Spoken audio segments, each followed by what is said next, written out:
ญาติโยมคิดว่าฟังธรรมเพื่อเป็นการเรียนรู้เป็นการศึกษาเป็นการทำความเข้าใจในเมื่อศึกษาทำความเข้าใจได้ความรู้ได้ความเข้าใจแล้วก็นำความรู้ความเข้าใจนั้นไปปรับใช้ในชีวิตประจำวันเพราะว่าพระพุทธศาสนาเปิ้นสอนเรื่องหน้าที่คำว่าธรรมะเนี่ยธรรมะคือความจริงธรรมะคือความจริงธรรมะคือความถูกต้องธรรมะคือธรรมชาติธรรมะคือหน้าที่ความจริงความถูกต้องมันบ่มีมื้อสิผิดสิเพี้ยนสิล้านปีแสนปีหรือหลายร้อยล้านปีความจริงมันก็คือความจริงอะโยมมันบ่เปลี่ยนเด้อย่างทำดีดีทำชั่วชั่วหรือสิว่าทำดีได้ดีทำชั่วได้ชั่วมันก็เป็นของมันอยู่จังซี่พระพุทธเจ้าเพิ่นสอนเรื่องเหตุเรื่องปัจจัยเพราะสิ่งนี้มีสิ่งนี้จึงมีบ่มีพระเจ้าดลบันดาลบ่มีพระพรหมลิขิตชีวิตดวงชะตาบ่มีผู้ใดมาดลบันดาลบ่มีผู้ใดขีดเส้นชีวิตให้เฮาแต่ทั้งหมดมันเกิดจากการกระทำของเฮาเอิ้นว่ากรรมเอิ้นว่าวิบากกรรมก็ได้คนสิดีมันย้อนเจ้าของเฮ็ดเองเด้สิชั่วก็ย้อนเจ้าของเฮ็ดเองสมมุติว่าเฮาเฮ็ดดีเฮ็ดถูกต้องคิดถูกต้องเว้าถูกต้องทำถูกต้องคนเขาสิใส่ร้ายป้ายสีจนกระทั่งจับติดคุกติดตารางเฮาชั่วบ่มีทางชั่วโยมฟังเข้าใจอยู่บ่คันเฮาคิดในเรื่องที่ถูกต้องเว้าจาในสิ่งที่ถูกต้องแล้วกระทำในสิ่งที่ถูกต้องแล้วคนเขาบ่ฮักเขาบ่หวังดีเขาใส่ร้ายป้ายสีจนกระทั่งเฮาถูกจับติดคุกติดตารางปรับไหมใส่โทษถามว่าเฮาชั่วอยู่บ่มีทางชั่วบ่ได้เพราะว่าเฮาคิดถูกต้องเว้าถูกต้องทำถูกต้องแล้วแต่เรื่องถูกใส่ร้ายป้ายสีถูกถอดยศถอนตำแหน่งติดคุกติดตารางปรับไหมใส่โทษมันคนละเรื่องกับชั่วกับดีตรงกันข้ามคันเฮาเฮ็ดชั่วล่ะความคิดก็บ่ดีคำเว้าก็บ่ดีการกระทำก็บ่ถูกต้องแต่ว่าได้รับยกย่องให้ยศให้ตำแหน่งให้มีอำนาจเป็นใหญ่เป็นโตถามว่าดีบ่บัดนี้ถามว่าคนนั้นเป็นคนดีอีหลีบ่มันก็ดีบ่ได้เพราะว่าการกระทำมันชั่วแล้วจังสันญาติโยมจะต้องทำความเข้าใจเด้พี่น้องบ้านเด่นลาดแต่มาเห็นโยมไม่ออกเพิ่นกับโยมตำรวจญาติธรรมเพิ่นไปหาดูเข้าไปวัดวางมะฮอดก็คิดออกว่าห้วยเคยมาอยู่เทื่อนึงตั้งแต่เผาศพหลวงปู่เพิ่นฟังหลายปีแล้วล่ะ4-5 ปีประมาณนั้นมายามกลางคืนจำได้อยู่ซื่อแต่ว่าไปฮอดวัดแล้วแม่นแล้วคิดออกแล้วบัดนี้เฮาส่วนหนึ่งญาติโยมนี่ก็มาสังเกตอยู่เด้ไปไสมาไสก็จะเบิ่งญาติเบิ่งโยมคันญาติโยมมีความเรียบร้อยมีความอ่อนโยนก็บ่งบอกถึงครูบาอาจารย์ได้สั่งได้สอนได้อบรมได้ทำความเข้าใจญาติโยมเองก็เป็นผู้มีบุญเป็นผู้มีบุญเป็นผู้ใฝ่บุญใฝ่ต่อศีลใฝ่ต่อธรรมฟังธรรมประจำจากคลื่นวิทยุคิดว่าคลื่นของอาจารย์จรัญนี่บ้านเฮานี่ฟังชัดเจนแม่นบ่บ่ฟังจักเทื่อบ่อ๋อผู้มีวิทยุก็สิฟังได้ชัดเจนเนาะยายเนาะมันบ่ไกลแต่ของวัดโน้นกุดลมมันคือสิมาบ่ฮอดดอกอืมน่ะกำลังมาหลายขึ้นก็คอยแบ่งกันนั่งยังบ่ทันได้เข้าเรื่องดอกทำความเข้าใจก่อนโยมมีทุนคือความศรัทธา ศรัทธาต่อบุญต่อกุศลต่อคุณงามความดีเป็นหยังโยมจึงมีความศรัทธาก็ย้อนการได้ยินได้ฟังนี่เด้สุตตะเนี่ยการได้ยินได้ฟังในเมื่อโยมได้ยินได้ฟังได้ทำความเข้าใจก็เกิดความศรัทธาศรัทธาแปลว่าความเชื่อแต่บ่แม่นเชื่ออย่างเลื่อนลอยบ่แม่นเชื่อง่ายๆไร้เหตุไร้ผลแต่โยมเชื่อด้วยเหตุด้วยผลอีกอย่างหนึ่งนอกจากว่าเชื่อแล้วศรัทธายังแปลว่ามั่นใจศรัทธาอย่างมั่นใจถ้าโยมอยากเห็นโตความมั่นใจเนี่ยคือกันคันสมมติว่ามีรถ3คันมาจอดอยู่นี่โชเฟอร์3คนรถ3คันสิมาพาญาติโยมนี่ลงกรุงเทพคันที่1รถเก่าๆไฟท้ายก็บ่มีไฟหน้าก็บ่แจ้งคนขับก็สติดีอยู่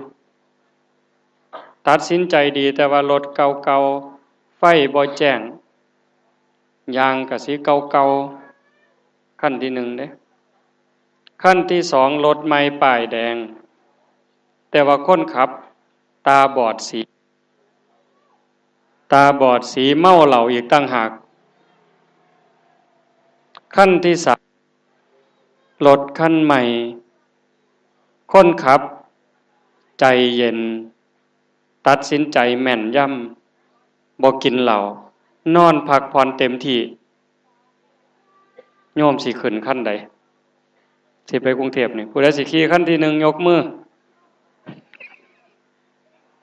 ไฟเลี้ยวไฟท้ายก็บ่มียางก็เก่าๆหล่นๆคนขับก็บ่ค่อยเต็มที่ปานใดคันนี้ยกมือคันที่รถใหม่แต่ว่าคนขับตาบอดสีกับเมาเหล้าไผสิขี่คันนี้ยกมือคันที่3รถใหม่คนขับสติดีใจเย็นนอนเต็มอิ่มอาบน้ำแต่งโตวบักอย่างดีไผสิขี่คันนี้ยกมือ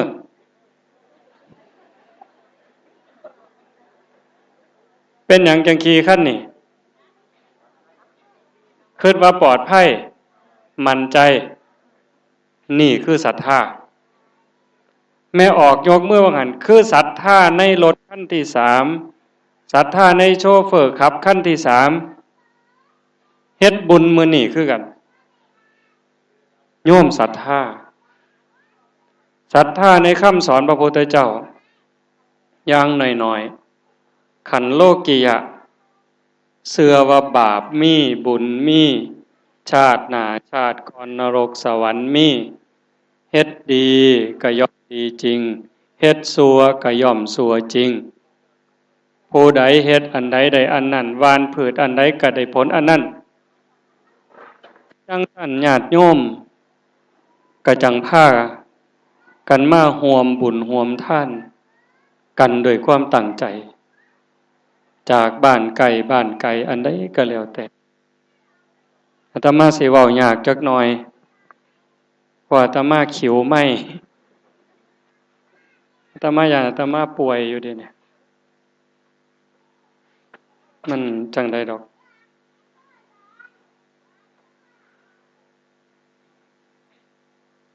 เว้าให้ฟังอีกจักนิดนึงคนเฮ็ดบุญเนี่ยเฮ็ดบุญอันใดก็แล้วแต่มันสิมีอานิสงส์ประโยชน์คุณทำความดีประโยชน์ที่เกิดขึ้นจากการทำบุญจากการกระทำนั้น1โยมจำให้ได้เด้สิถามลบขึ้นเด้บอกเด็กหน่อยเศร้าเล่นนำเนี่ยมันกวนเพิ่นปากเป็นโพด หน่อยเด็กหน่อยก็หน่อยแล้วเว้ยพาซื้อดอกมันขิวคือกันนะโยมมันบ่ได้อาตมาสิโซ่เอาลงไปขิวก็พอแล้วอย่ามาขิวอันสองตื่มครูบาเพิ่นบ่ถือไม้สายมานำบ่รุ่นถือมานำเด้อเจอแนวนี้ลำบากแฮงวินบ่แม่นอนามัยหลายดอกจักน้ำลายไผต่อน้ำลายไผจักขี้เหล้าจักอีหยังเนี่ยมันสะสมอยู่ในนี่เชื้อโรคหลายคันบ่เอาเข้าใกล้ก็บ่ดังซะอันไม้อันนี้ต้องเอามาติดปากอยู่วัดอาตมาเอาไว้เป็นศอกพุ่นพี่คือพี่ไม้อยู่วัดอันนี้แฮงจักโอ้ยจักของไผต่อของไผสิโซดนี่ หนึ่งชื่อเสียงดีฟุ้งขจรไปไกลผู้เฮ็ดบุญเด้หนึ่งชื่อเสียงอันดีฟุ้งขจรไปไกลสองคนดีย่อมคบหาสามเป็นที่รักของมนุษย์และเทวดาสี่เวลาสิตายบ่หลงลืมสติห้าตายจากโลกนี้ไปสู่สุคติโลกสวรรค์โยมใจบ่แนวเนี่ยสื่อเสียงดังไปไกลมีแต่เรื่องเล่าของคุณงามความดีคนยกย่องสรรเสริญดังไปไกลข้ามจังหวัดข้ามประเทศคนดีมาคบหาเป็นหมู่เป็นพวกสามคนผู้มีศีลมีธรรมผู้มีจิตใจสูงมีสติมีปัญญามีภูมิจิตภูมิธรรมคบเฮาเป็นหมู่เป็นพวกเทวดาทั้งหลายก็ให้การคุ้มครองรักษานี่คนบุญเด้สี่บัดสิตายจิตใจก็บ่กังวลจิตใจบ่เศร้าหมองบ่หลงบ่ลืมสติจิตมั่นคงสินำไปสู่ทิศทางที่ดีได้เมื่อสิ้นลมหายใจปั๊บกลับไปสู่สุคติมีโลกสวรรค์เป็นต้นนี่คือคนบุญในเมื่อโยมอยากได้จังสี่โยมเฮ็ดบุญปรารถนาบุญต้องการบุญก็จังพากันเฮ็ดโยมแม่ออกผู้เป็นเจ้าภาพเก็บเงินเก็บทองเก็บเขาเก็บของบอกลูกบอกหลานลูกเอ้ยหลานเอ้ยเทิงลูกไผ่ลูกเคย หมู่เจ้าพากันเก็บเงินเด้อ พอเล่นก็อย่าเล่นบ่พอกินก็อย่ากินได้มากก็กินใส่ตามสมควรเก็บไว้ออมไว้ปีหน้าแม่ปีหน้ายายสิพาเฮ็ดบุญเฮ็ดกุศลหาพ่อปู่แม่ย่าหาพ่อตาแม่ยายหาพ่อเจ้าแม่เจ้าญาติพี่น้องเจ้าในชาตินี้ก็ตามชาติก่อนพบก่อนก็ตามแม่สิพาเฮ็ดบุญกฐินพากันเก็บออมเงินทองเด้อรักษาเนื้อรักษาตัวให้สุขภาพแข็งแรงเพื่อสิได้ฮอดมื้อฮอดวันเวลาเฮ็ดบุญกฐินก็สิบ่ได้กังวลหน้ากังวลหลังชาติหนึ่งชีวิตหนึ่งให้มันได้ทอดให้ได้เป็นเจ้าภาพกฐินมื้อวานน่ะอาตมามาร่วมบุญกฐินบ้านหนึ่งซ้อมเพิ่นได้มาร่วมตอนเพิ่นทอดผู้เป็นเจ้าภาพนี่อุ้มผ้าไตรผู้เฒ่าผู้ยิ่งสิ60ใกล้70นี่แหละอุ้มผ้าแล้วก็ผ้าหมู่กาวโอ้เป็นตาอ่อนซ่อนได้ยายหมู่เจ้าคิดเบิ่งเด้อมันสิมีความสุขปานใดอิ่มใจปานใดมื้อก่อนอาตมาลงมาแต่สกลมาเทศน์อยู่บ้านศรีฐานตำบลศรีฐานอำเภอป่าติ้วอันนั้นเป็นตาอ่อนซ่อนหลายบ้านเพิ่นเฮ็ดหมอนนี่แหมคนฟังสิ200 300เวลา บ่ายๆเงียบ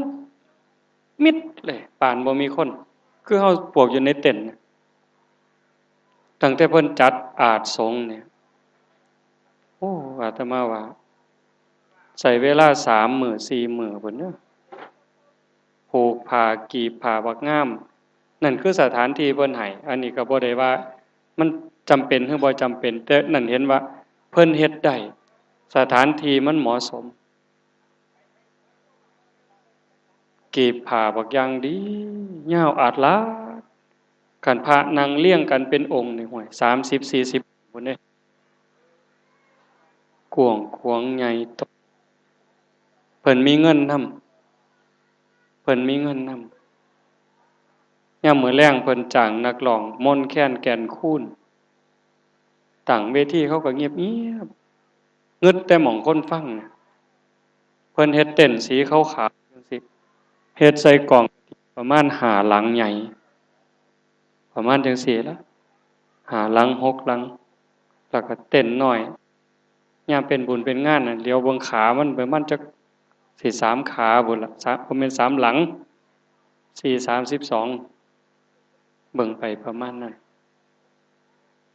คนฟังธรรมชั่วโมงกว่าๆเงียบหม้องนี้หม้องหนึ่งเป็นตาอ่อนซ่อนจากนั้นมาอำเภอเขืองในจังหวัดอุบลเพิ่นนัดอาตมาเพล 11 นาฬิกาพวกผู้เฒ่าเป็นตาฮักเป็นตาฮักลงมาแล้วถามยายเท่าใดอายุจักปี77 82 85มาแต่เบิ่งเหิงมาถาอาจารย์ตั้งแต่3 โมงเช้าพู้นเพิ่นว่าอาตมาได้มาเทศน์5 โมงแลง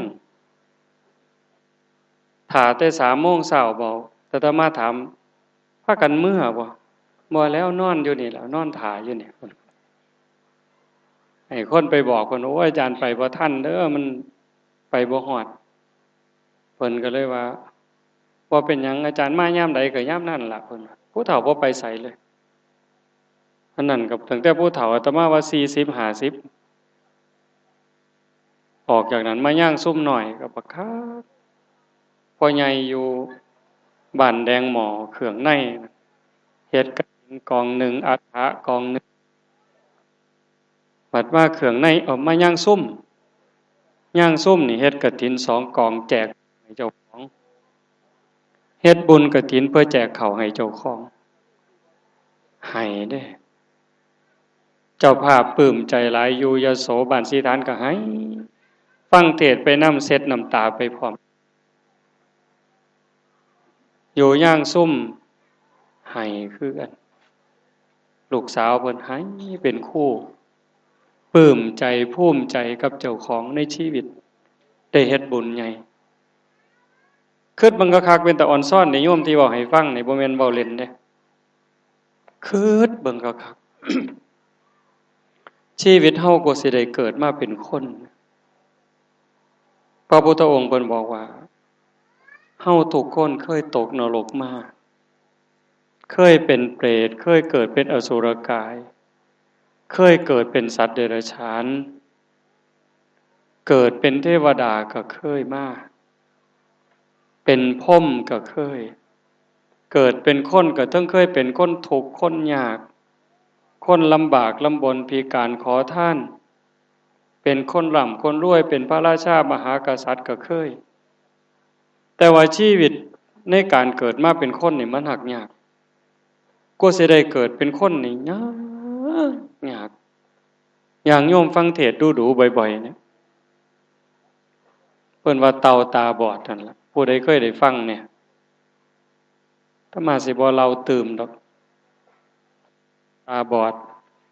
มันลอยคออยู่ในมหาสมุทร100 ปีโผล่หัวขึ้นมาเทื่อหนึ่งมันมีบ่วงอันหนึงถิ่มอยู่ในทะเล100 ปีบ่อนเทื่อหนึงบ่อนบ่แม่นบ่อนเล่นหวังสิเอาหัวนั่นซุบเข้าไปในบ่วงนั่นพอดีแต่ว่าโยมคิดเบิ่งว่าทะเลมันใหญ่ปานใดตั้งแต่ในแอ่งมันก็บ่อนบ่ถึกดอกอันนี้ทะเลจักบ่วงอยู่ไสมันบ่ฮู้เต่ามันตาบอดเต่ามันก็ตาบอดมันก็หาบ่วงบ่เห็นอยู่แล้ว ถ้าสมมุติว่ามันบังเอิญขึ้นมาซื้อบวงพอดี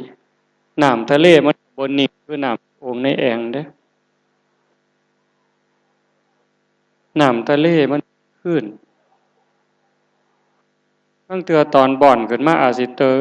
เจอตอนบวงมันตั้งคือขอบพอดีบ่อนก็ตำขอบตึงซุบเขาบ่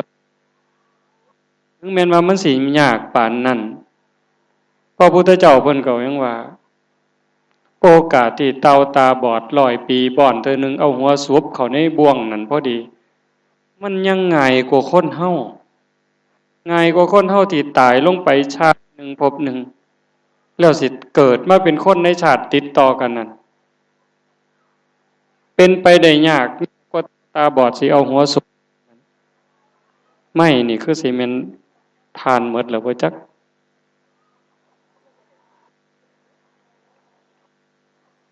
จังสั่นญาติโยมเฮาได้เกิดมาเป็นคนเป็นมนุษย์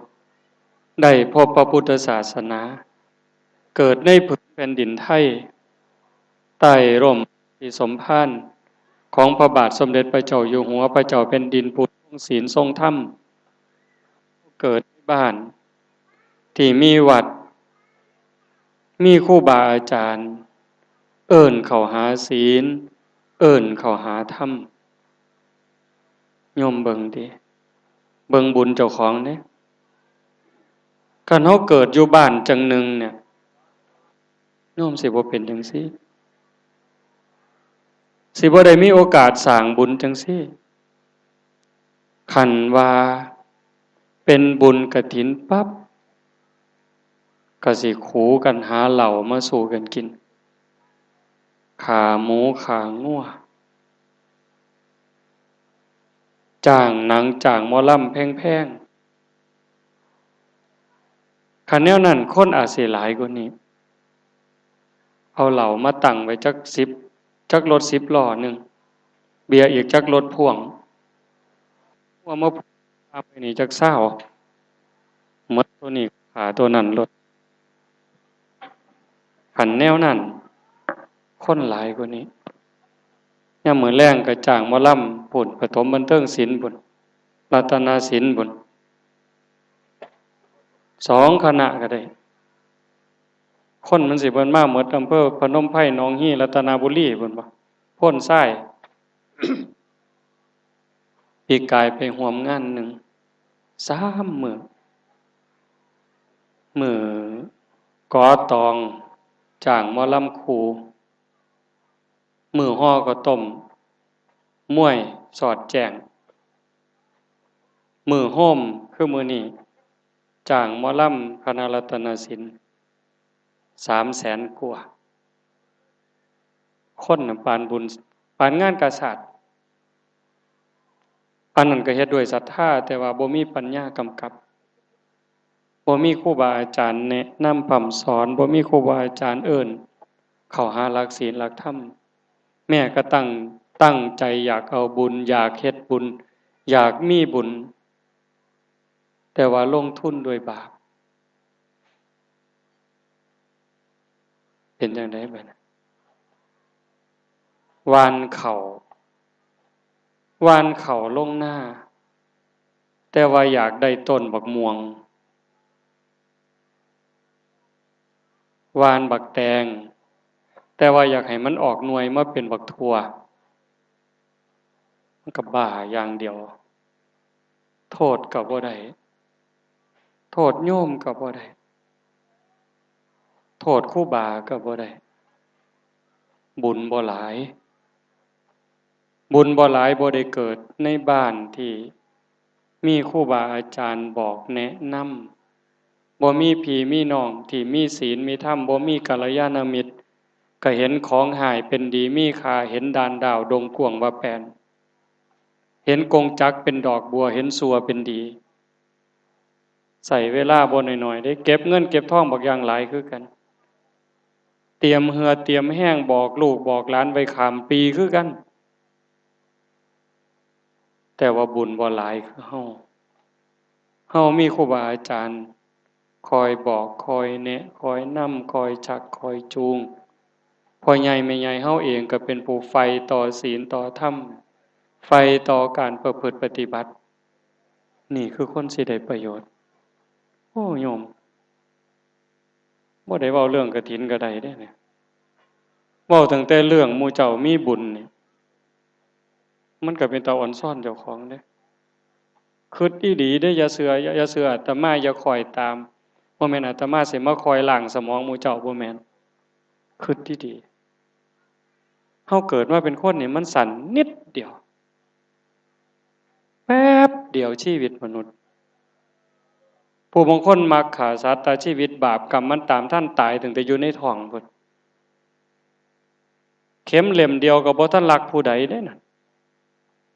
คำเว้าคำเดียวก็บ่ทันเว้าให้พ่อแม่หรือให้ผู้ใดต้องเสียอกเสียใจบ่แต่ว่าถูกแม่เนี่ยสั่งประหารตั้งแต่คาท้องผู้บางคนได้ปี2ปี10ปี20ปีก็ต้องตายจังซั่นชีวิตบ่แน่นอนชีวิตเป็นสิ่งอัศจรรย์ชีวิตเป็นสิ่งมีค่าแต่ว่าเวลาของชีวิตมันน้อยชีวิตมันน้อยมีเวลาน้อยแล้วอีกอย่างหนึ่งอยากให้ญาติโยมเข้าใจถึงเรื่องเล่าในคำสอนของพระพุทธเจ้าว่าชีวิตเป็นของยืมโยมฟังดีๆนะชีวิตเฮานี่เป็นของยืมมายืมมาจากดินจากน้ำจากลมจากไฟยืมจากธรรมชาติเอาดินเติมดินน้ำเติมน้ำก็คือเฮากินข้าวว่างนึงนะเอาดินมาเติมดินเอาน้ำไปเติมน้ำลมเติมลมหายใจเข้าหายใจออกไฟเติมไฟ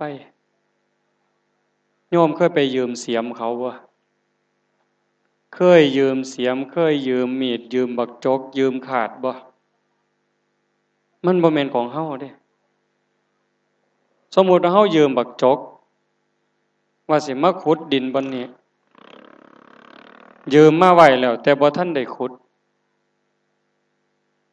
บ่ได้สัญญากันตั้งแต่เจ้าของเพิ่นจำเป็นอาจสิมาเอาไปขุดมาเอาคืนเฮาก็บ่ได้ใช้ประโยชน์มีดคือกันเกี่ยวคือกันของยืมมันบ่แม่นของเฮาร่างกายนี่คือกันเฮายืมมาจากธรรมชาติเฮาก็บ่แน่ใจว่าเพิ่นสิให้เฮามาใช้จักมื้อหมดเวลาก็บ่มาธรรมดาเด้ลางเทื่อก็ใส่โรคมะเร็งมาท่วงมะเร็งปอดมาท่วงมะเร็งตับมาท่วงมะเร็งต่อมลูกหมากมะเร็งเต้านมสารพัดมะเร็งตับมะเร็งไตมาท่วงบางเทื่อมาง่ายๆเลยเอาอุบัติเหตุตั้งเทื่อก็นอนหลับดีๆบีบดังตายเลยมีอยู่บ่แถวบ้านเฮานอนไหลตายเห็นบ่นั่นคือเขามาท่วงเอาชีวิตเป็นของยืมโลกเป็นหม่องเฮามายามสัวขู่สัวยามบ่โดนจักเม็ดเฮามายามบ่ได้มาอยู่เลยซ้ำกับมาฟังเทศน์นี่ล่ะผู้บางคนมารุ่นเมื่อก่อนก็ได้เด้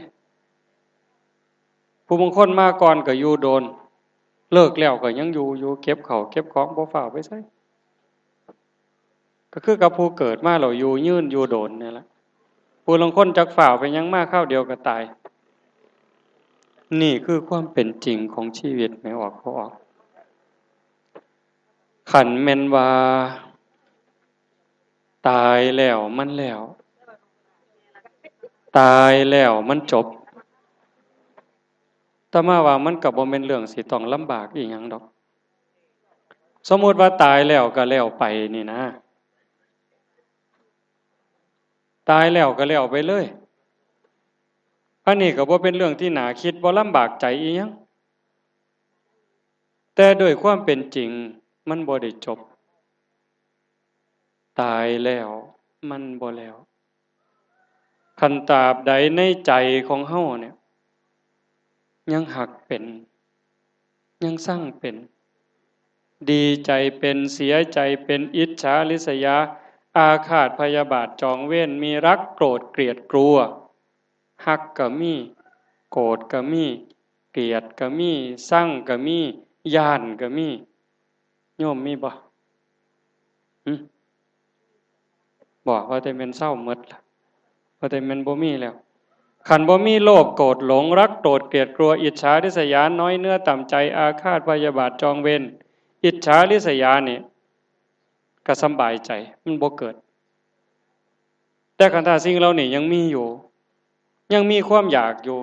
อยากได้บ่อยากได้อยากมีบ่อยากมีอยากเห็นบ่อยากเห็นยังมีอยู่ยังมีได้เปรียบเสียเปรียบอยู่นั่นโยมเป็นตาย่านที่สุดตายแล้วเกิดแน่นอนแต่มันบ่แน่นอนว่าสิเกิดเป็นหยังเกิดเป็นสัตว์นรกก็ได้เกิดเป็นเปรตก็ได้เกิดเป็นอสุรกายก็ได้เกิดเป็นสัตว์เดรัจฉานก็ได้เกิดเป็นเทวดาก็ได้เกิดเป็นพรหมก็ได้เกิดมาเป็นคนตาบอดก็ได้หูหนวกก็ได้สารพัดยังเอาเห็นคนในโลกเนี่ยจริงๆทุกชีวิตนี่ไกลขันอีว่าหันบ่แม่นไผได้นี่นกกระจาบที่ห้องอยู่นั่นก็บ่แม่นไผพ่อเฮาแม่เฮาพี่น้องญาติร่วมสายโลหิตเฮาผัวเฮาเมียเฮาตั้งแต่ชาติก่อนๆพบก่อนๆแต่ว่าเขาบ่ได้เฮ็ดบุญไว้หลายปานเฮาก็เลยต้องเป็นไปตามกรรมตามบุญตามบาปของไผของมันเฮาสู่คนที่นั่งอยู่นี่ชาติก่อนพบก่อนเฮามีศีลห้ามีกุศลกรรมบท10ที่ได้สร้างได้ทำไว้พอสมควรจังทรงให้เฮาได้เกิดมาเป็นคนในชีวิตนี้คันถ้าเฮาเผลอมั่วประมาทกินเข้าไปมวนเข้าไปตายแล้วบ่ได้กินตายแล้วบ่ได้เล่นอยากเฮ็ดหยังก็เฮ็ดบ่มีดอกบาปนั่นบุญนั่นบ่มีชาติหน้าชาติก่อนบ่มีดอกเว้าเล่นซื่อๆโอ้ยขาดทุนโยมเป็นตาเสียดายพ่อขดก็ขดพ่อโกงก็โกงพ่อลักก็ลักได้หยังล่ะบัดนี้100 ล้านพันล้านหมื่นล้านแสนล้านได้หยังล่ะบัดนี้บ้านเด่นลาภนี่ตายมาเป็นหมื่นล่ะตั้งแต่ตั้งบ้านมานี่ผู้ใดได้หยังหน้าตั้งแต่ก่อนนี่ชื่อในโฉนดที่เป็นชื่อเฮาปัจจุบันนี่แต่ก่อนเป็นปู่ทวดย่าทวดหลังจากปู่ทวดย่าทวดมาเป็นปู่เป็นย่าจากปู่จากย่ามาถึงพ่อถึงแม่จากพ่อแม่มาถึงเฮาจากเฮามันสิเป็นของไผบัดตายแล้วบ่ถึง24ชั่วโมงเด้เขาต้องคัดออกจากทะเบียนบ้านไปรับใบมรณบัตรมาทันทีเด้ต่อให้เจ้าเป็นเจ้าของบ้านในทะเบียนบ้านนั้นนายกสถานะเจ้าบ้านเขาก็เอาใบมรณบัตรมาคือเขาบ่เกิน3 มื้อดอกคันพวกอิสลามยังบ่ถึง24ชั่วโมงซับเขาเอาลงเฮือนหนีเลย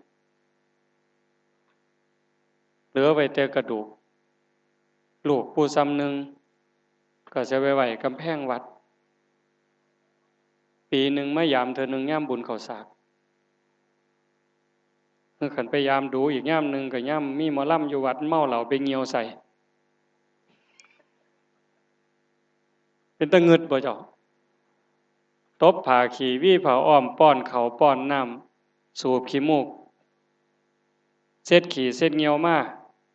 วัดเฮาตายเอาเฮาไปใส่กำแพงวัดไว้มื้อบุญเมาเหล่าไปยืนเงียวใส่โจกมันลดน้ำให้กระดูกแม่มันสงกรานต์เป็นตะเงิดบ่ใหญ่เป็นตะเคียดบ่คันผู้ที่ไข้แน่กว่านั้นมีศีลมีธรรมมีกำลังเงินเฮ็ดใส่ถาดไว้หน้าก็ได้ไว้หน้าบ้านก็มีเด้เอาไว้วัดก็เฮ็ดไว้อย่างดีไปจังหันไปจังเพ็ญซุมื้อไป หาครูบาอาจารย์จังหันแล้วในขณะครูบาอาจารย์เพิ่นฉันจังหันอยู่กับไปปัดไปกวดถาดพอถาดเมเอาดอกไม้ไปไหว้จังสี่ก็ไข่กระดูกบ่ฮู้เรื่องดอกย่ายแต่ว่าลูกนั่นเขาได้บุญในใจเขาเสมอเสมอลูกแนวนั้นสิมีความเจริญ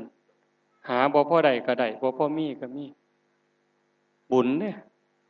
แต่กันผู้บางคนบ่หัวซ่าเลยบุญข้าวสากยามนึงเอาข้าวต้มแห้งๆไปวางไว้กินเด้ออีแม่บ่แก่ให้ซ้ำลังเทื่อมันต้องรู้ตนเว้ยแต่ว่ามันสิได้หยังหมู่เจ้าว่าชีวิตของยืมมาใส่สัวครูสัวย่ามฝ้าวเฮ็ดนี่คือโยมแม่ออกผู้เป็นเจ้าภาพแต่มากกับญาติโยมได้ลื่นสิเฮ็ดกฐินคือกันในปีนี้สิมาทอด101อำเภอเสรภูมิส่วนญาติส่วนโยมไปนำไปหลายๆโลดอำเภอเสรภูมิอยู่หม่องหนองน้ำใหญ่ๆนั่นแหมวันที่25มื้อสุดท้ายมื้อลอยกระทงบ้านป่าคูนบ่นั้นเลยเสไปทางยโสน่ะหนองน้ำใหญ่ๆอยู่ติดถนนใหญ่ไปแล้วอยากเฮ็ดคือกันจังสั่นจังว่าโยมตั้งใจเฮ็ดบุญกฐินโอ้เว้าเล่นซื่อๆมันสิเกือบหมดชั่วโมงแล้วตัวนี้ว่าท่านไปใส่มาใส่อยู่เอาเว้าเรื่องกฐินบัดนี้จำได้บ่ล่ะที่อาตมาว่าอานิสงส์ของคนทำบุญคนมีศีลมีธรรม5ข้อนั้นจำได้บ่ฮะผมเป็นตารู้ตนเจ้าของแต่บัดนี้เป่าปีให้เต่าฟังหลวงปู่บุญธาตุเพิ่นว่าเป่าปีให้เต่าฟังเป่าปีให้แรดฟังเพิ่นว่าแรดมันหนังหนาไปสวนโมกตะกี้หลวงปู่บุญธาตุเพิ่นจะบอกว่าเพิ่นสิเว้าทุกปีเป่าปีให้เต่าฟังเป่าปีให้แรดฟังระวังยมบาลจะเขกกบาลยมบาลเพิ่นสิจับโยนลงนรกเพราะว่าใส่เงินบ่คุ้มขี่ใส่เงินตีตั๋วรถจากเชียงใหม่จากศรีสะเกษจากกรุงเทพไปฟังเทศน์แต่บ่ฮู้เรื่องใส่เงินบ่คุ้มค่าระวังยมบาลสิเขกกบาลเพิ่นจำนะโยมเด้อเอาสิไล่ไหมอานิสงส์ของผู้ได้สร้างบุญสร้างกุศลมีศีลมีธรรมไว้มีจักข้อโอ้ยไอติมก็ได้กินลูกอมก็ได้กินบ่ได้หยังย้อนตัวนี้เว้ย 1ชื่อเสียงอันดีฟุ้งขจรไปไกลแม่นอยู่บ่แม่นบ่โอ้ยบ่ยืนยันอีกแม่นขะน้อยซั่นตัว2คนดีย่อมคบหา3เป็นที่รักของมนุษย์และเทวดาแม่นบ่แม่นตัวว่าติหากินง่ายๆจังซี่ก็บ่เอาเว้ย4ไม่หลงลืมสติตายเอ้าข้อหาน่าสิได้หาตายแล้วไปไสไปเม่น ตอบคือเว้ยตายแล้วไปเมนว่าซั่นว่าไปสู่สุคติโลกสวรรค์เนาะยายเนาะมื้อนี้ผู้เฮ็ดกฐินน่ะมื้อนี้ยายเฮ็ดกฐินญาติโยมเฮ็ดกฐินชื่อว่าเจ้าภาพหมดซุคนเด้เจ้าภาพหมดซุคนเพราะอย่างน้อยๆหมู่เจ้าก็มาโม้แล้วผู้ละ5ผู้ละ10ได้บุญบ่ต่างจากเจ้าภาพได้เพียงแต่ว่าเจ้าภาพเพิ่นสิเป็นหัวหน้าคันไปเกิดเทิงสวรรค์เป็นนางฟ้าเนี่ยผู้เพิ่นเป็นเจ้าภาพก็สิเป็นหัวหน้าในวิมานนั้นงามกว่าหมู่ฟังเด้งามกว่าหมู่มีรัศมีสว่างไสวกว่าหมู่เป็นเจ้าของวิมาน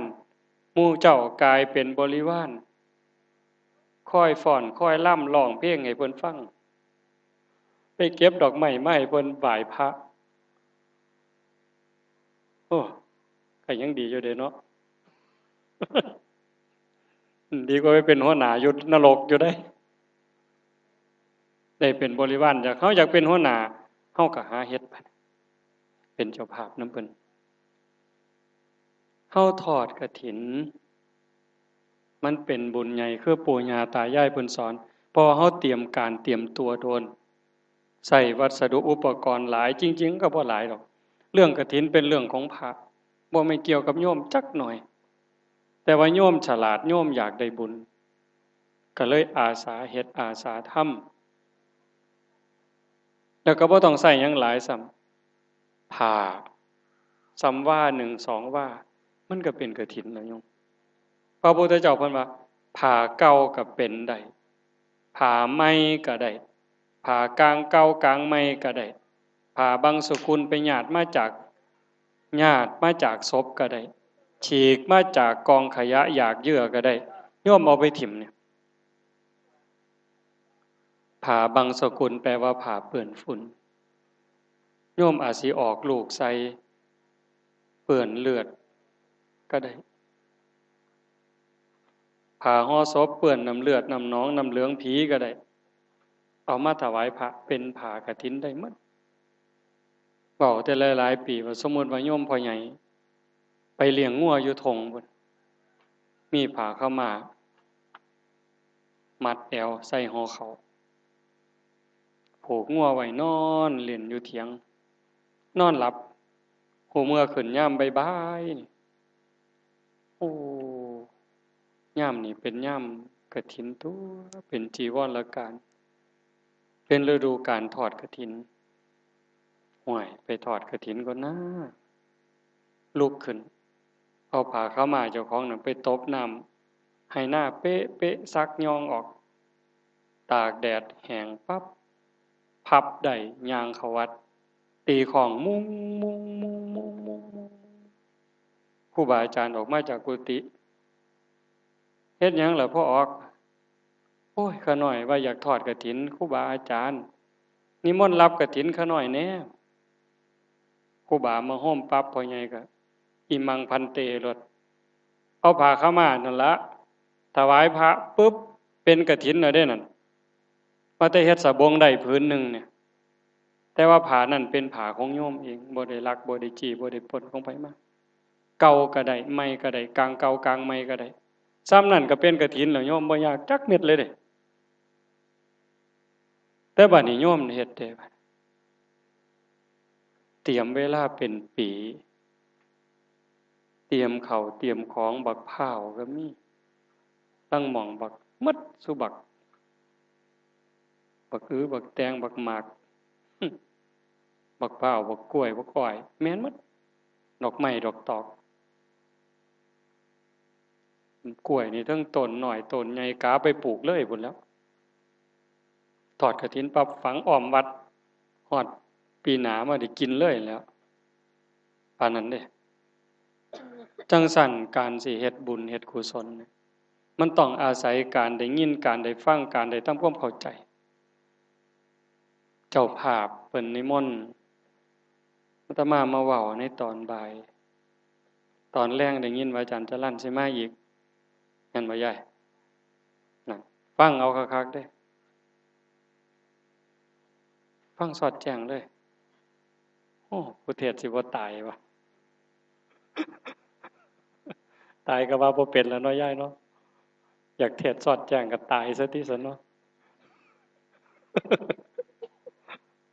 บอกเราเด้อว่าอาจารย์สั่งว่าให้เทศสอดแจ้งว่าซั่นเด้อ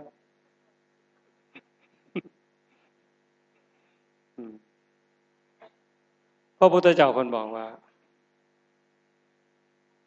ปุญญเมวะโสสิกเขยะอายตทังสุขินทาริยัง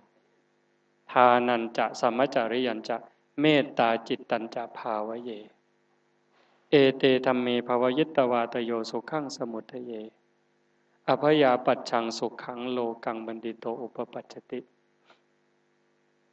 ถ้าบุคคลใดปรารถนาบุญอันเลิศพึงศึกษาทำความเข้าใจเรื่องบุญนั้นให้ดีๆจงเลือกทำบุญชนิดที่มีความสุขเป็นกำไรผู้ใดอยากได้บุญ อยากสร้างบุญอยากเฮ็ดบุญก็ต้องศึกษาทำความเข้าใจเรื่องบุญนั้นให้มันดีๆให้เมื่อศึกษาบุญแจ่มแจ้งชัดเจนเข้าใจดีแล้วก็จงเลือกเฮ็ดบุญชนิดที่มันมีความสุขเป็นกำไรอย่าเฮ็ดบุญที่มีความทุกข์เป็นกำไรบุญชนิดที่มีความสุขเป็นกำไรเป็นบุญที่พระพุทธเจ้าสอนเป็นบุญในพุทธศาสนาบุญที่มีความทุกข์เป็นกำไรเป็นบุญที่เขาว่าบุญเพิ่นว่าบุญตามหีดตามข้องขันบ่ขางัวบ่แม่นบุญนี่บุญเขาว่าขันบ่มีเหล้าบ่เป็นบุญอันนี้บุญเขาว่า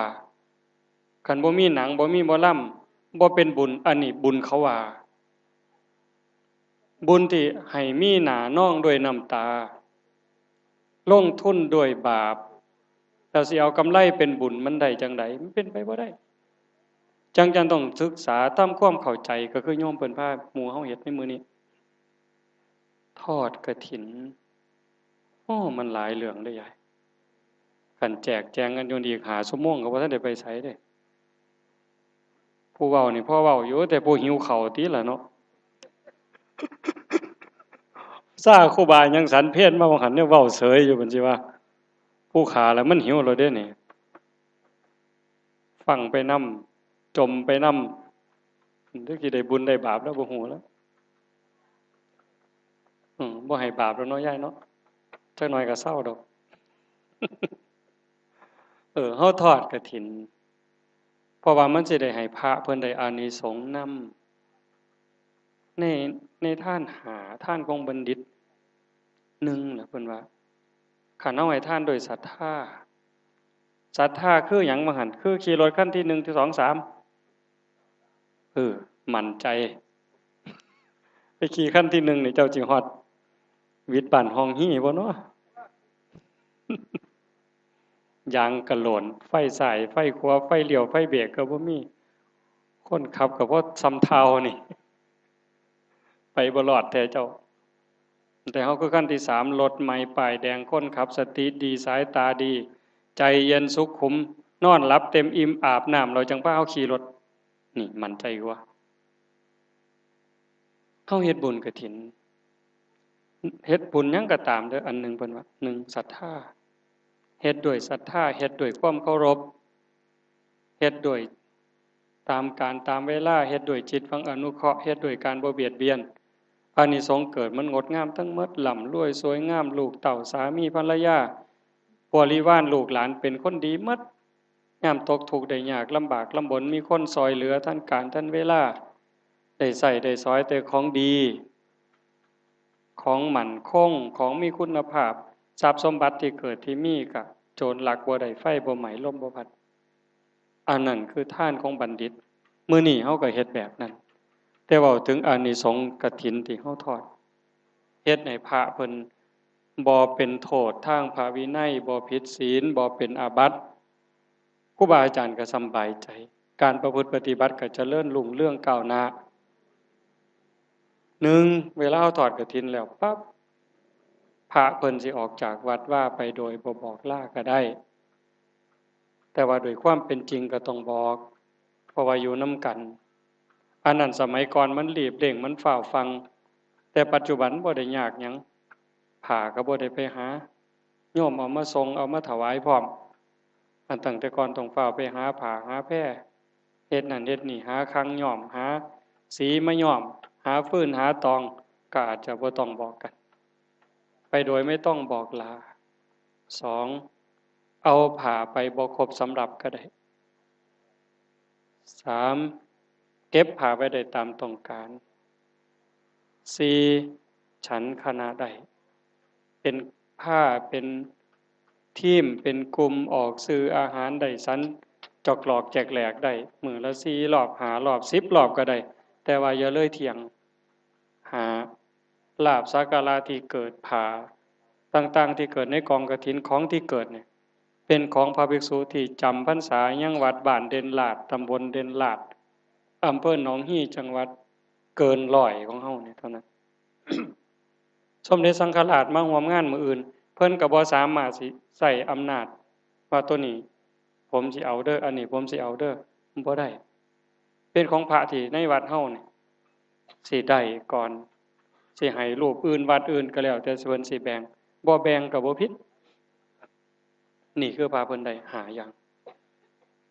โยมล่ะโยมทอดกฐินอานิสงส์ที่โยมสิได้เพิ่นเว้าไว้หลายอย่างหลายมุมแต่เว้าให้มุมเดียวมื้อนี้1ยืนอายุยืน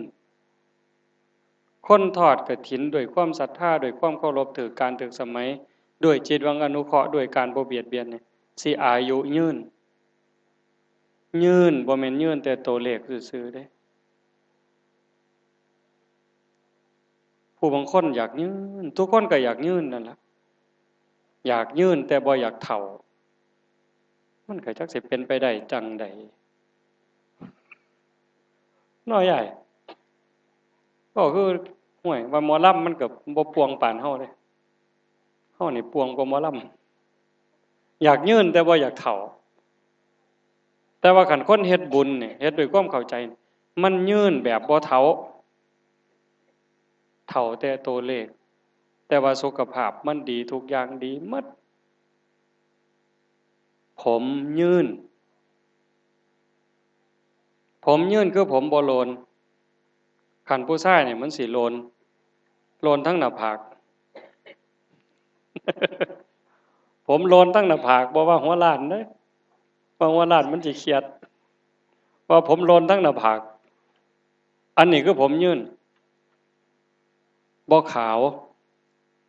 ผมขาวเองเนี่ยว่าผมหงอกบ่งบอกถึงว่าเฒ่าถามไม่ออกก็ออกเบิ่งว่าคันหมู่เจ้าแง่งแวนเห็นผมหงอกเส้นแรกนี่หมู่เจ้าดีใจหรือตกใจหึบอกความจริงให้ฟังเบิ่งได้นะฮะอยากหัวบ่ยอมไม่ออกว่าอยากหัวผู้ใดเอาไว้ถ้าอ้างหมู่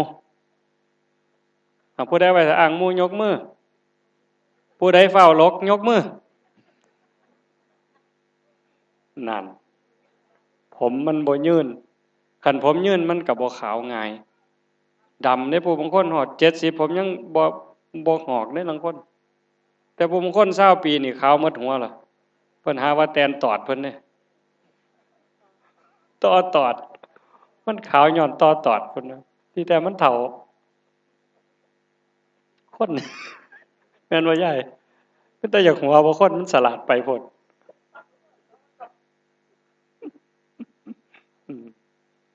ผมยืนบ่ขาวบ่ลงบ่ลนตายืนบ่ฟ้างผู้บางคน80ปี90ปีห้อยก้นเข็มปั๊บโลดเด้เข็มเล่มบาดนึกว่าน้อยกว่านั้นเข็มซอยนี่แงบปั๊บโลดจึ๊บจับส่วนหนึ่งดึงโจกโลดว้ายคันผู้บางคนตั้งแต่10กว่าปีนี่อย่าว่าแต่เข็มเย็บผ้าเลยเข็มเย็บกระสอบมันก็แทงบ่ถึกเดี๋ยวเข้าไปจักฮู้มันอยู่ไสเดาไปตะพึดแทงไปเรื่อยๆแทงบ่ว่ามันถึกจับข้างนี้ลุยปัดบ่มีหยังจักแนวนั่นคือตาบ่ยืนบุญบ่หลายหูคือกันหูยืนฟังชัดเจนก็หลายๆคนเห็นผู้เฒ่า70 80ถามเป็นจังได๋หลายปานใดล่ะยายหลายปานใดล่ะตา90ข้าน้อยเป็นจังได๋ล่ะตาดีอยู่บ่ดีอยู่ครับหูก็ได้ยินอยู่ครับชัดเจนอยู่เพิ่นว่ากินข้าวแล้วแซ่บแขวยังอยู่สู่เหล็มอยู่เพิ่นว่านั่นคือคนบุญเด้อแต่ผู้บางคนนี่บ่ต้องถึง30หมดปากเชื่อก็ได้บ่เชื่อก็ได้เด้นี่หมู่อาตมามันม่วนปากซื่อๆเอาน้ำม่วนปากกลัวปากกุกกักกุกกักพรมน้ำออกมาแขวหลุดออกมา2เหลี่ยมปวดก็บ่ปวดเว้ยโอ้ยบ่ทันถึง30น่ะยายตอนนั้นนะถ้ามาถึงอยากหัวกับพวกนั้นถึงตะรุตนกับพวกนั้นภาษาม่วนปากซื่อๆเนาะเอาน้ำกลัวปากเฮาก็เฮ็ดคือกันซุคนนั่นล่ะบัดทมน้ำออกมาแล้วแขวหลุดออกมา2เหลี่ยมน้ำกับน้ำโอ้ยบาปอีหยังกรรมอีหยังเนาะอันนี้เนาะว่าอันนี้คือบุญบ่หลายผิวพรรณ สวดทรงผู้บางคนบ่คือเฒ่าปานใดเด้อายุ40 50ก็ซ้ำกับ30เศษๆจังซี่อันนี้ก็แล้วแต่บุญของไผของมันอืมเกิดจากการที่เฮาทอดกฐินแล้วพระเพิ่นได้อานิสงส์ในการแสวงหาผ้าเฮ็ดผ้าจากเดือน12เพ็งไปฮอดเดือน4เพ็งอานิสงส์นี่คืออายุของการแสวงหาผ้ามันยืดไปอีก4เดือนก็เลยเฮ็ดให้โยมเป็นคนมีอายุยืน2โยมสิรวยร่ำรวยร่ำรวยย้อนหยังย้อนโยมทอดกฐินแล้วพระเพิ่นสามารถสิเก็บผ้าไว้ได้ตามต้องการคันตามปกติบ่ได้รับอานิสงส์พรรษาบ่ได้รับอานิสงส์กฐินพระสิมีผ้าใส่ผ้าอธิษฐาน3ผืนเพิ่นว่าไตรจีวรผ้าสบงคือผ้านุ่งนี่ผืนหนึง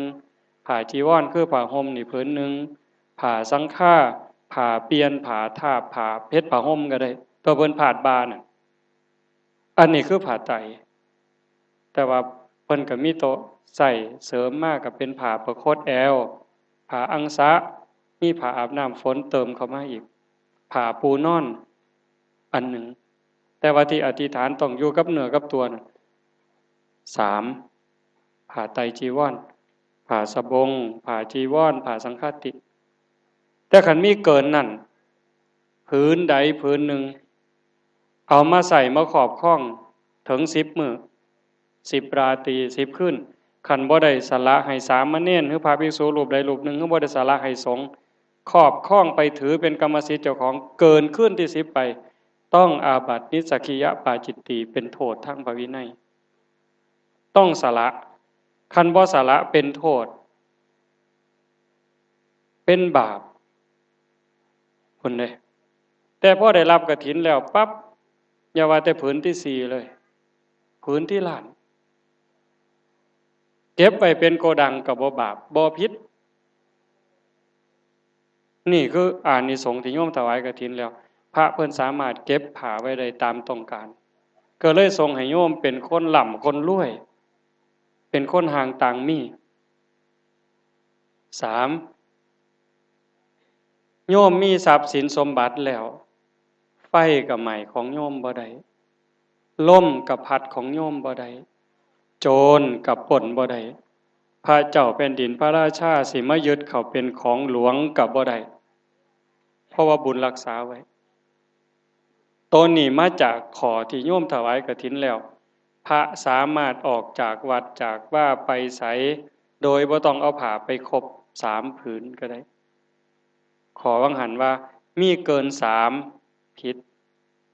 มันนี่ขอนี่บ่พอ3ผิดพระเพิ่นไปไสเพิ่นจะต้องเอาผ้าไปครบผ้าสบงอธิษฐานจีวรอธิษฐานสังฆาติอธิษฐานไปไสต้องเอาไปนำแม้แต่อยู่ในวัดเจ้าของสมมุติว่าลงวัดยามมื้อเช้าไปทำวัดเช้าแล้วปั๊บตีห้ามันบ่ทันได้แจ้งเนาะทำวัดมาฮอดตีห้าปึ๊บหลังจากทำวัดแล้วก็พากันปัดศาลากวาดศาลาถูศาลาเตรียมกรอกบาตรเพื่อสิออกบิณฑบาตคันสมมุติว่าศาลามันใหญ่ๆคือเต็นอาตมาเอาผ้าสังฆาไว้นี้อาตมาก็ไปกวดน้ำมูกกวดไปจนแจ้งคือเห็นลายมือยืนกลางแจ้งแสงตะเว้นเนี่ยบ่แม่นแสงไฟบ่แม่นเปิดไฟเบิ่งนะเป็นแสงสว่างโดยธรรมชาติเหยียดมือออกสุดแขนแล้วเห็นลายมือคือว่าแงกขึ้นใบไม้แยกใบไม้ออกว่านั่นใบอ่อนใบแก่แยกได้นั่นคือได้รับอรุณเป็นมือใหม่คันอาตมาไปอยู่พูนสนศาลาอยู่ซ้ำตู้นี่แต่ว่าสังฆาติถิ่มไว้นี่ปั๊บไปแจ้งอยู่พุ่นผ้าพื้นนี่ต้องสละแล้วเป็นนิสักขิยปาจิตตีคือว่ามาอยู่ศาลาน้ำมูแต่ผ้าสบงนุ่งอาบน้ำมื้อวานตากไว้อยู่กุฏิอันนี้ก็ผิดอีกผ้าพื้นนั้นต้องสละให้สามเณรให้พระภิกษุรูปใดรูปหนึ่งหรือสละให้พระสงฆ์ในวัดจังแสดงอาบัติตกขันว่าสั่นก็เป็นโทษบ่แล้วแต่พอโยมถวายกฐินแล้วปั๊บบ่เอาผ้าไปครบก็ได้ ว่าจะไปแต่ในประเทศไทยต่อไปอเมริกาไปฮอดดาวอังคารก็บ่ต้องโทษบ่เป็นอาบัติโตที่โยมถวายกฐินแล้วพระบ่เป็นโทษทางพระวินัยข้อนี้ละจังเฮ็ดให้โยมมีทรัพย์สินสมบัติแล้วโจรบ่ลักไฟบ่ไหม้ลมบ่พัดพระราชามายึดเขาเป็นของหลวงก็บ่ได้แต่โดยความเป็นจริงนั่นโยมเฮาชาวไทยหรือว่าประชาชนนี่มีหน้าที่ในการเสียสละในการเสียภาษีพระเจ้าแผ่นดินสมัยก่อนเพิ่นบ่ได้มาเก็บภาษีเพิ่นจะมีเศรษฐีตั้งเศรษฐีไว้อ้อมเมืองอยู่หั่นเศรษฐีคือคนรวยโยมท่านฝ่าเฮ็ดหยังเด้อมันดังเด้อย่ายเด้อเอาไว้หั่นละมันเสียงดังเอาวางไว้ซื่อๆซะเวลาพระเจ้าแผ่นดินอยากได้เงินมาพัฒนาบ้านเมืองก็เอิ้นเศรษฐีเข้าเฝ้าเอิ้นเศรษฐีเข้าเฝ้าก็บอกว่าเฮาอยากได้เงินมาเฮ็ดอันนั้นเศรษฐีนี่ก็ให้100 ล้านเศรษฐีนั่นก็100 ล้านนั่นก็100 ล้านก็บ่ต้องมาเก็บนำประชาชนเท่าใดแต่ปัจจุบันมันบ่เป็นแนวนั้นประชาธิปไตยประชาชนทุกคนก็มีหน้าที่เสียภาษีคนหลีกเลี่ยงภาษีแปลว่าคนบ่ดีคนเลวคนชั่วคนบ่น่าคบโยมฟังดีๆเด้คนบ่เสียภาษีนั่นคือคนบ่ดีสิถือว่าเป็นคนดีบ่ได้เป็นคนชั่วเป็นคนบ่ดีแฮงคนบ่เสียภาษีนี่คันบ่เสียภาษีสิมีบ่ถนนคอนกรีตสิมีบ่ร่องน้ำสิมีบ่โรงเรียนสิมีบ่อนามัยสิมีบ่โรงพักสิมีบ่โรงพยาบาลสิมีแพทย์มีหมอมีครูมีตำรวจบ่มีบ่ได้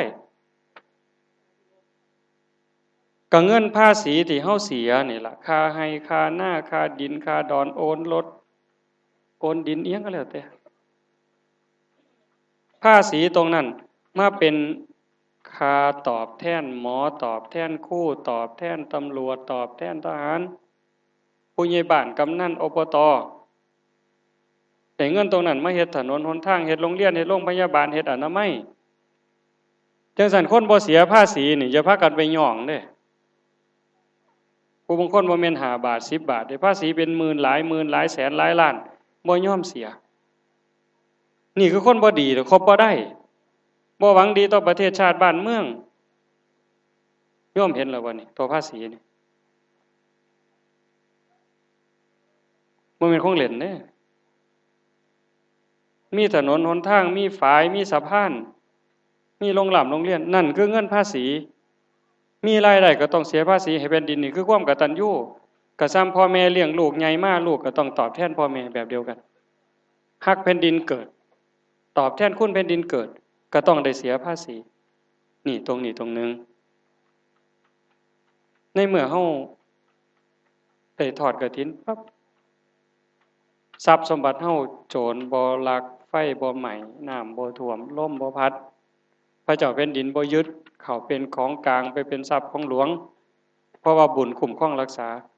จากการที่โยมทอดกฐินแล้วพระจากวัดว่าอาวาสไปโดยบ่ต้องเอาผ้าไปครบสำหรับก็ได้4โยมทอดกฐินถวายกฐินแล้วเวลาที่ผลบุญมันออกดอกออกผลชาตินี้ก็ตามชาติหน้าก็ตามต้องได้รับชาติใดชาติหนึ่งมื้อใดมื้อหนึ่งโยมสิบ่ต้องยาพิษแม่นเขาตั้งใจสิใส่ยาว่างยาให้เฮาล้มเฮาตายเฮาป่วยก็สิบ่ถูกสิบ่ผิดกระบูนสิบ่กินของแสลงยามเฮาไข้เฮาโซ่บางเทื่อของแสลงกินเข้าไปก็สิบ่เป็นโทษบุญรักษาบ่ตายด้วยหอกด้วยดาบด้วยศาสตราด้วยอาวุธด้วยยาพิษเห็นบ่นี่คืออานิสงส์ของการทอดกฐินเนี่ยบ่ถูกยาพิษบ่ต้องศาสตราบ่กินของแสลงบ่พิษของแสลงนี่อานิสงส์จากการที่โยมทอดกฐินแล้วปั๊บพระเพิ่นสามารถฉันอาหารปลาล่ำปละฉันดูฉันจิบแจ๊บได้ฉันเป็นวงได้ฉันเป็นกลุ่มได้แม้แต่โยมออกซื้ออาหารก็สามารถฉันได้บางเทื่อครูบาอาจารย์เพิ่นก็อธิบายแนวนี้ก็มี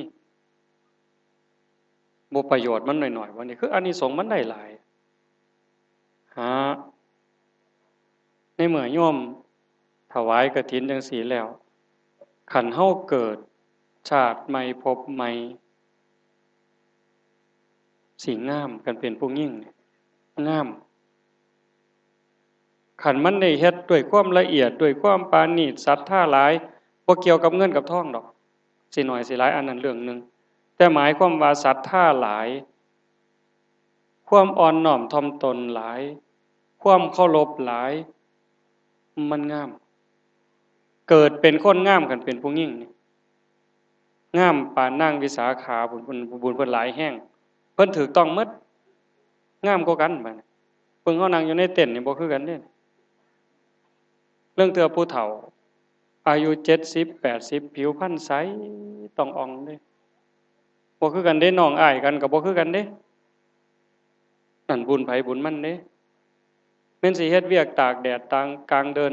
ดำอยู่แต่ว่าก็ดำงามใสงามเป็นได้ของบุญเนี่ย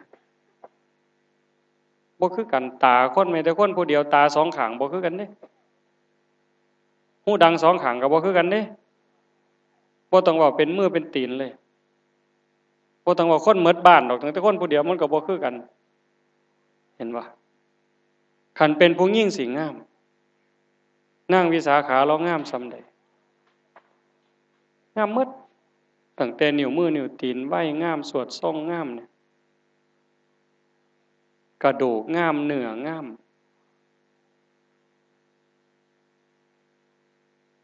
คิ้วเราบ่เคยได้เขียนจักเทื่อ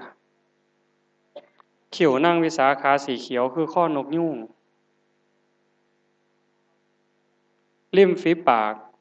พี่โสบเล่านี่สีแดงคือบักตำลึงสุกบ่ได้ใส่ลิปสติกพอหลอดไม่ใหญ่ตั้งแต่เกิดมาเห็นบ่แคลเป็นระเบียบที่งามเสมอขาวสะอาดคือกันกับไข่มุก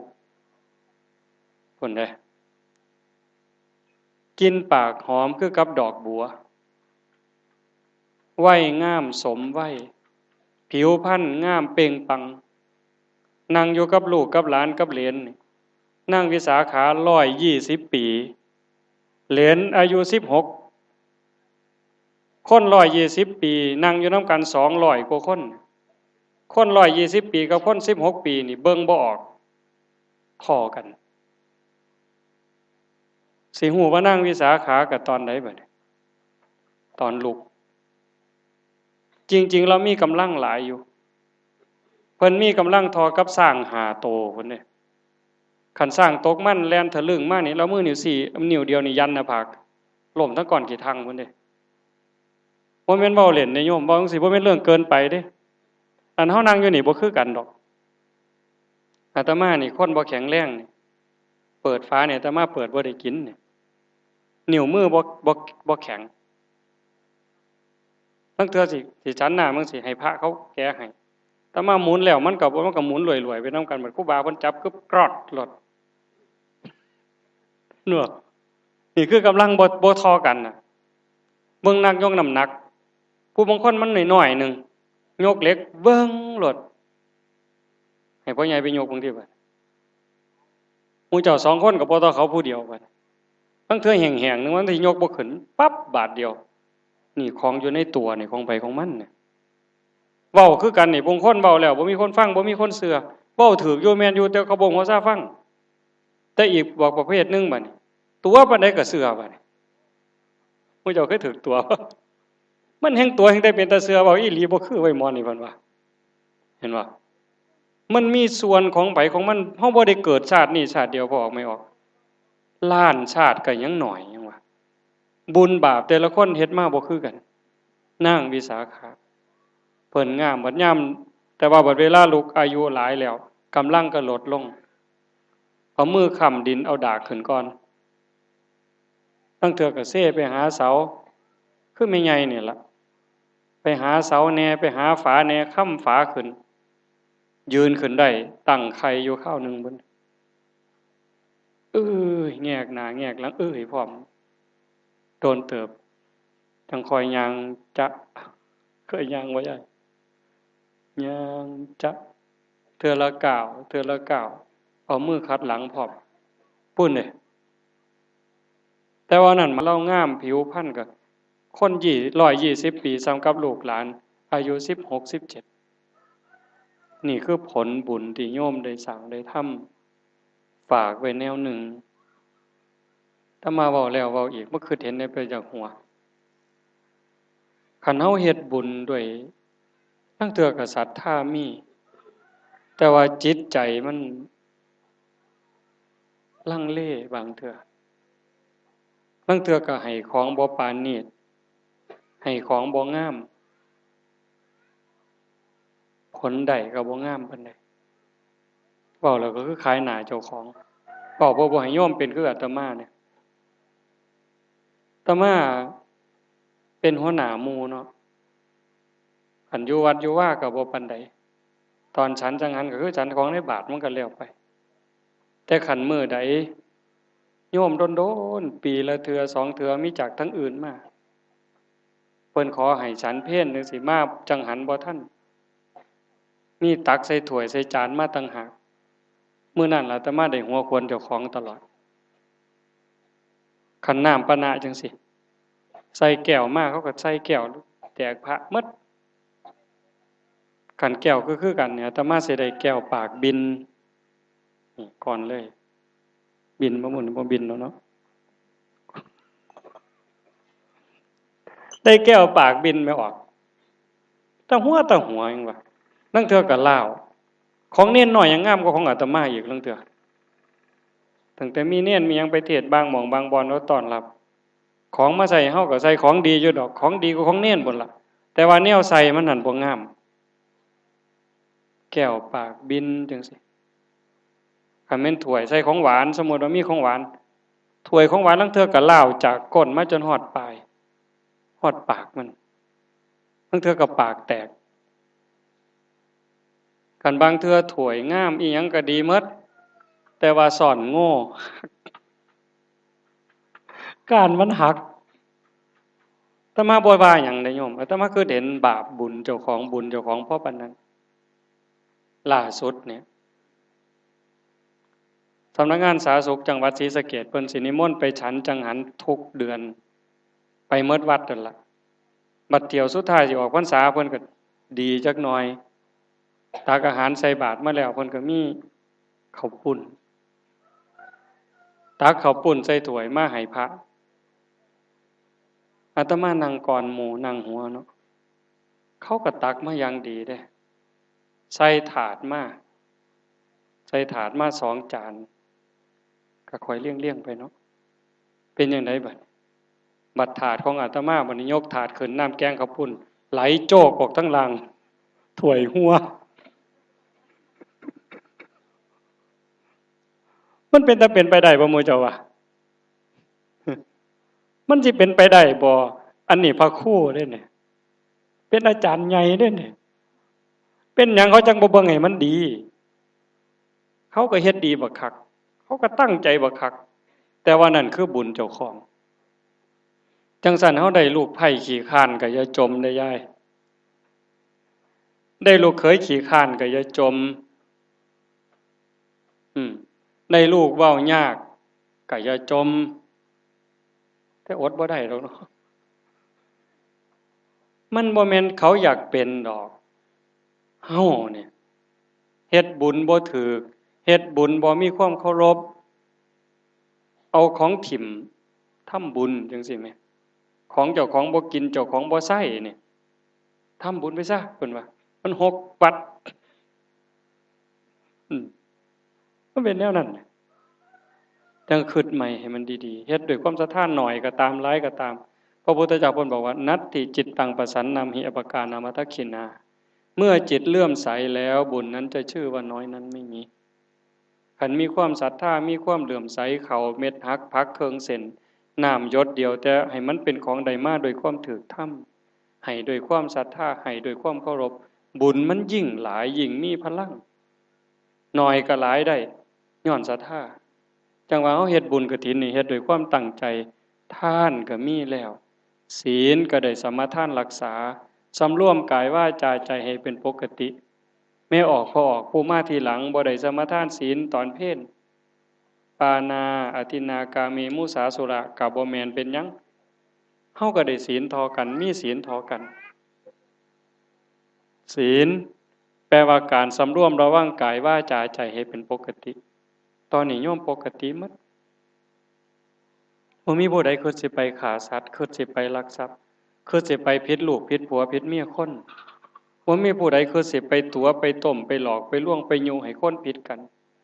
บ่มีผู้ใดคิดสิไปกินเหล้าเมายาเสพสิ่งเสพติดทุกคนระวังเนื้อระวังตัวอิ่มอกอิ่มใจกับการสร้างบุญสร้างกุศลศีลมีภาวนาการเฮ็ดใจให้สงบได้เจริญสมาธิก็แม่นเบิ่งลมหายใจเข้าลมหายใจออกสิพุทโธสัมมาอรหังยุบหนอพองหนอ